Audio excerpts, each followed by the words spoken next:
조 바이든 미국 행정부가 코로나19 백신 해외 공유를 위한 구체적인 계획을 공개했습니다.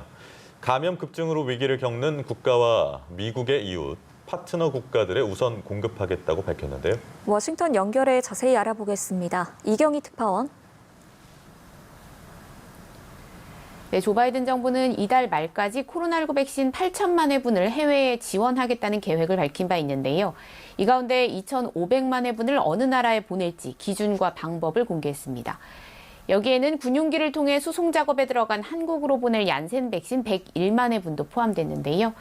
2,500만 회분 중 1,900만 회분은 백신 공동 구매 배분 국제 프로젝트인 코백스를 통해서 공유될 것이라면서 라틴 아메리카와 카리브해 지역의 600만 회분, 남아시아 및 동남아시아의 700만 회분, 또 아프리카의 약 500만 회분이 보내질 것이라고 밝혔습니다. 또 600만 회분이 넘는 나머지 분량은 인도와 같이 급증 사태 등으로 위기에 빠진 국가들과 미국과 국경을 맞댄 이웃 국가, 그리고 미국의 친구 국가들에 미국 정부가 직접 공유할 것이라면서 친구 국가로 한국을 거론했습니다. Also prioritizes South and Southeast Asia, including countries like India, Nepal, the Philippines, and others that are undergoing surges right now. It recognizes our closest neighbors, Canada and Mexico, which received our first shared vaccines, and friends like the Republic of Korea, where our military shares a command. 미국이 직접 공유하는 국가 가운데 감염이 급증해 위험도가 높은 국가, 또 미국과 지리적으로 인접한 국가가 아닌 국가로는 사실상 현재로선 유일하게 포함된 한국에 대한 지원 이유로 군 지휘권을 공유하는 친구 국가라고 설명한 겁니다. 이와 관련해 백악관은 얀센 백신 101만 회분이 오늘 저녁 한국으로 출발한다고도 밝혔습니다. 백악관은 또 바이든 대통령이 다음 주 유럽에서 열리는 주요 7개국 G7 정상회의에서 백신 공유와 관련한 논의를 하게 될 것이라고 밝혔습니다.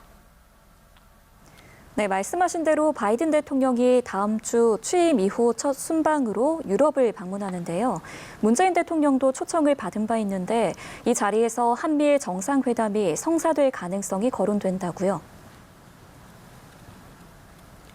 네, 조 바이든 미국 대통령은 오는 11일부터 영국에서 열리는 주요 7개국 G7 정상회의 참석을 위해서 영국, 벨기에, 스위스를 방문합니다. 이번 정상회의에는 G7 회원국 외에 한국, 인도, 호주, 남아프리카 공화국 4개국 정상도 초청을 받았는데요. 백악관은 양자회담 대상까지 아직 구체적으로 밝히지는 않았지만 한미 정상이 한 달이 채 안 돼 다시 만나게 될 것으로 보입니다. 이 자리에서 한미일 정상회담이 성사될 가능성도 거론되는데요. 바이든 행정부가 중국 견제를 위한 인도태평양 전략과 북한 핵 문제 해결을 위해 한미일 3국의 긴밀한 협력을 강조하는 가운데 한일 갈등 해소를 위해 모종의 역할을 할 수 있다는 관측이 나옵니다. 이와 관련해 일본 요미우리 신문은 일본 정부 관계자를 인용해 이 기간 미국 주도로 한미일 정상회의를 여는 방향으로 조율 중이라고 보도했습니다. 3자 회담이 성사되면 2017년 9월 이후 약 3년 9개월 만에 열리게 되는 겁니다. 한편 교도통신은 미국이 지난달 21일 워싱턴에서 열린 한미 정상회담에 스가 요시히데 일본 총리를 합류시켜 한미일 정상회담을 여는 방안을 타진했지만 한국 정부가 한미 양자회담의 의미를 강조하며 난색을 표해 성사되지 않았다고 보도했습니다. 지금까지 워싱턴에서 전해드렸습니다.